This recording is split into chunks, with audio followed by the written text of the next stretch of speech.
Yeah. Then here we go. Here we go. Okay, so it's only 8 days now until the album My Way is out, April 22nd. Yes. Yes.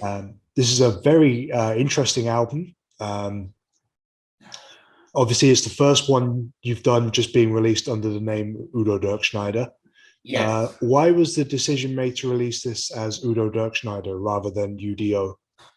It is definitely a solo album. It's the songs I like. I was listening to the songs, when I was young. At the end of the 60s, 70s, beginning of the 80s, and this is like the song I like. But I was not influenced by the song as a musician, or vocal-wise or something. It was just songs I was listening to. In the old days, we had the BBC, I was sitting there on the radio with a cassette recorder and was also record all that stuff. Yeah, and that was was for me, let's say, important to put all these songs on the cover album. But the cover album was not really planned in the beginning. It was more like a thing for myself, in the studio. I was working with Zeppelin Kaufman, my old bandmate of Zepp. And then we say that, of course, we have some time during the pandemic, we have a lot of time. And and then we did the first song. What we did was Faith Healer of Alex Harvey Band. Yeah. Was one of my favorite songs, when we still have rock discos and rock clubs and all that stuff in Germany. And and that came, it turned out very well, the sound and the song. And then we were talking to the record company, what you think, maybe a cover album. And then, my producer said, okay, make a list, what kind of songs you love to do. Yeah. And here we go.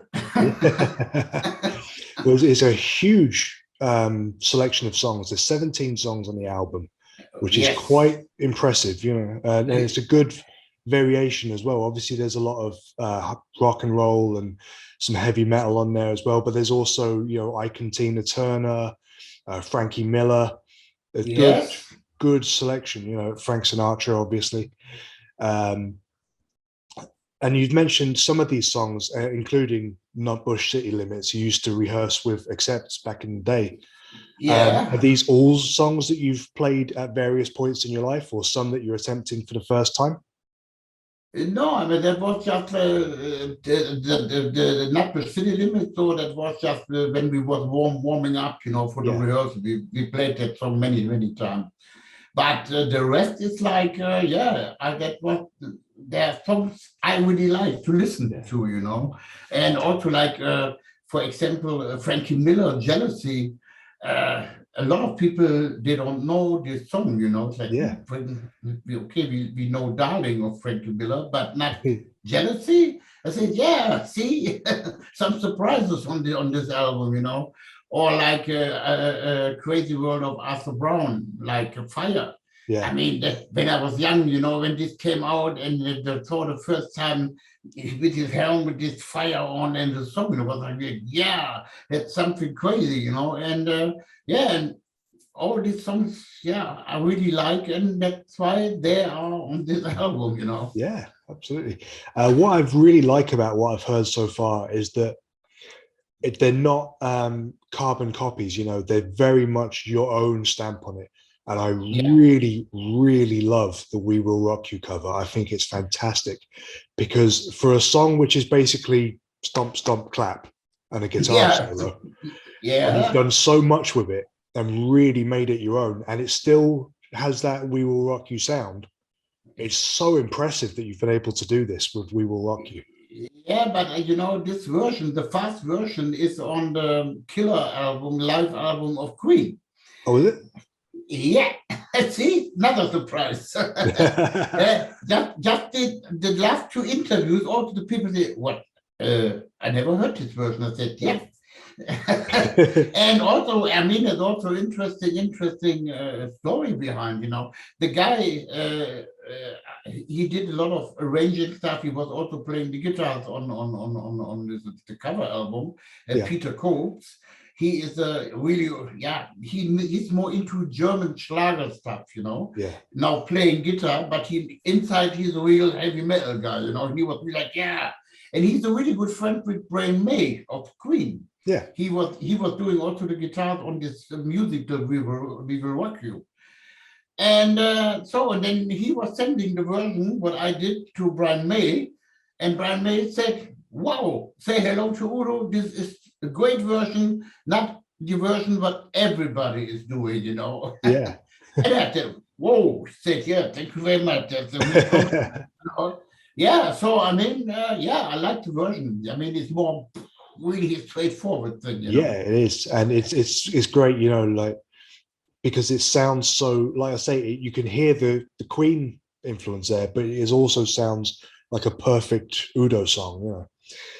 And obviously I've not heard the whole album yet, but looking at the track listing, like songs like Rock and Roll by Led Zeppelin, I look at that and I go, oh, I can hear that. I can hear Udo doing that, and it's going to be amazing. So that it's coming out very, very good. Yeah. Yeah. It was, I mean, to be honest, it was not easy to sing. It's really high, you know. Yeah. It was like, wow, but it works. But you will be surprised.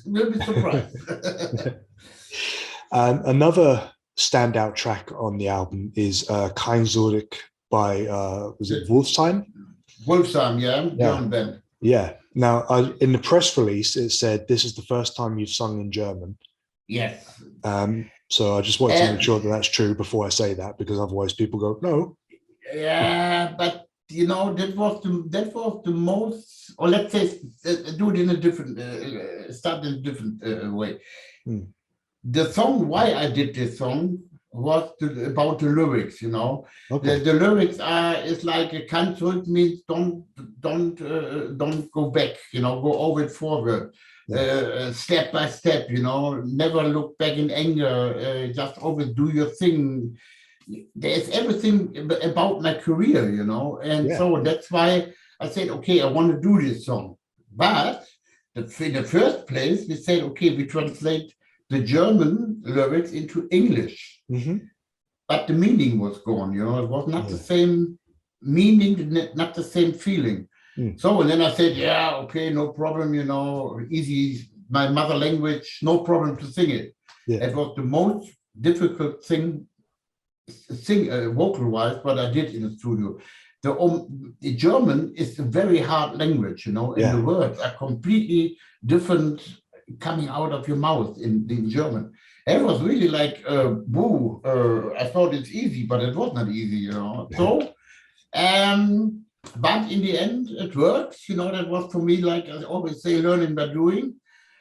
And I mean, I'm happy with this, and it's, but I think that will be the only song ever in German for me. I don't think that I'm coming up with UDO with a German song or something like that. No, I don't think so.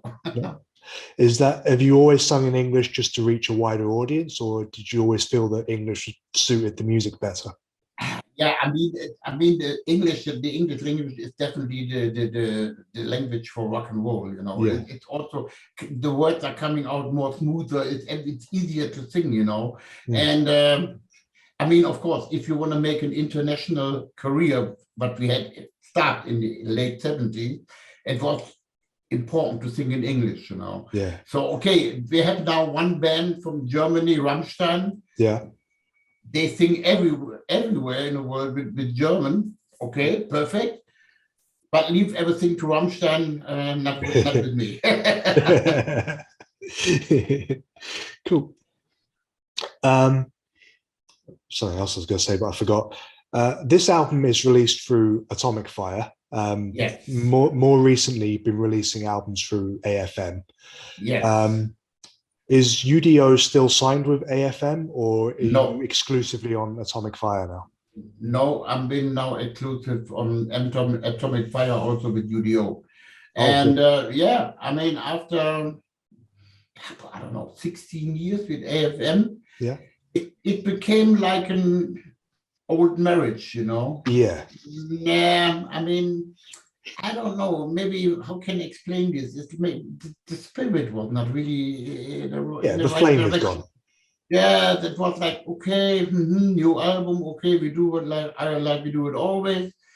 And now then, I mean, the guys on Atomic Fire are the old guys of Nuclear Blast. I know everybody. Yeah, I mean, what Wossi is the main guy, is a really good friend of mine, you know. And I don't know, he came up and said, "Hey, Udo, can you imagine?" Or let's say also they knew that I had the contract was over with AFM. You know, I yeah. was just working on a new contract. And then they came up and say, "Hey, can you imagine to change the record company?" And then we were sitting together talking, you know, what you're thinking, da da da da da. And then I said, "Yeah, why not?" Yeah. I mean, the will be, I think, maybe the last contract. I don't know. I mean, I'm 70 years old, you know, and now they offer me the cover album is a separate thing, but now I have a contract for 3 more studio albums. That means Okay. then I don't know, 76, 77 or whatever, you know. I mean, this was also like, are you sure you want to do it? Yeah, we know you. You don't stop, you know. I Yeah, said, yeah, of course I don't stop, you know. I mean, as long I'm healthy, the voice is working, here we go. yeah. So makes no sense to sit home, you know. No. Hmm. Absolutely. It must feel very rewarding as well. Like you say, you're years old and you're Yeah, signing with a label like Atomic Fire, which obviously is, like you say, it's made up of former Nuclear Blast staff members, but there's so many like big and really good bands on that roster. So it must oh feel yeah. very rewarding to be at this stage in your career and still be wanted by Yeah. such a I label. mean, yeah, I mean that was for me like I said, yes, thank you very much. I will do this and yeah, let's do it, you know, and keep going. Yeah, absolutely. And that's something that's always been, like you say, people know you for doing that, that you do look to the future all the time. I mean, I was lucky enough to see you a few years ago and I interviewed you in London, but I'm very forgettable, don't worry. Where you were doing the Dirkschneider tour, the final time doing Accept songs. Yes.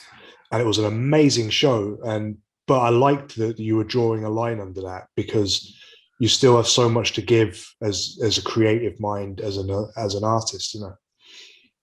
Yeah, I mean that was also the Dirkschneider thing, you know. I mean that was the thing was when we what was it, around 2015, Yeah. and then we said, okay, we want to make a little break with UDO. Mm-hmm. And so many people was asking, "Well, can you not make a show with only Accept songs and da da da?"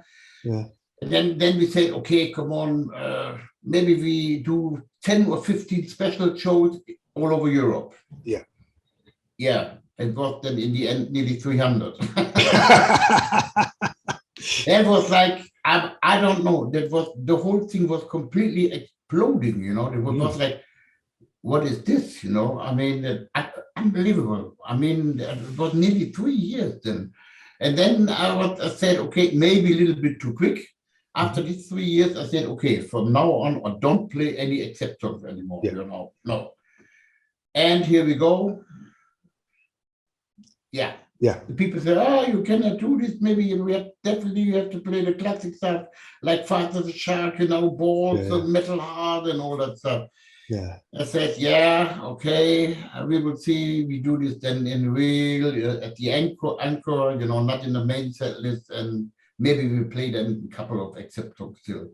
Yeah. But I mean, it's like you know, you was creating also. I mean, also Accept is my history, you know, and the people want to hear that, you know, and it's like Deep Purple without Smoke on the Water. It's not possible. Yeah, it's like you know, it's yeah, you have to do this, you know. So I mean, I don't have the problem with this, and yeah, I'm looking really forward now to go on tour again, and yeah.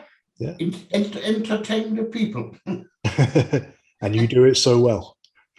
Yeah, very long. Yes. Yeah. Just finally then, what's the plans going forward once this album is released? Are you touring, doing all the covers or it's No. just good? No, No. okay. No. We go on tour with the Game Over album now. Yes. And finally, and now we start first in June, nearly the whole month in South America. And then we do a lot of festivals over the summer. And then we start from the 1st of September on, we do the European tour until the beginning of December. But now the October is gone. Normally there was planned to do our Russian and Ukraine tour. But this is not possible at the moment. No, that's cancelled. So we will see, maybe we have to do, we try to make some more European shows, you know, but it's not so easy. But everybody wants to go on tour, you know, wants to go out on the road again. So the clubs, some clubs are not available, and this, but we will see. And then, and then definitely next year we have to go to America, Canada, and Japan. So keep going. Absolutely. Busy, definitely. And in between also a new UDO album. So working time. Oh my goodness. Yeah. You're twice my age and you work harder than me. You work 5 times harder than me. Yeah, but I mean, I was in a way, I had a nice relaxing 2 years. Thank you very much. The Corona pandemic stuff, you know. That was horrible, you know. 4 shows in 2 years.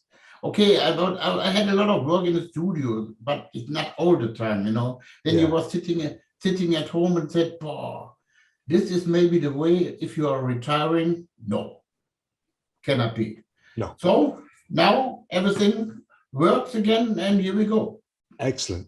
Well, Udo, thank you so much for taking the time to speak to me. I really do appreciate it. I know you're very busy today, but vielen Dank für du Zeit. Ja. Mein Deutsch schlecht, ich spreche ein kleiner. Ein bisschen, okay.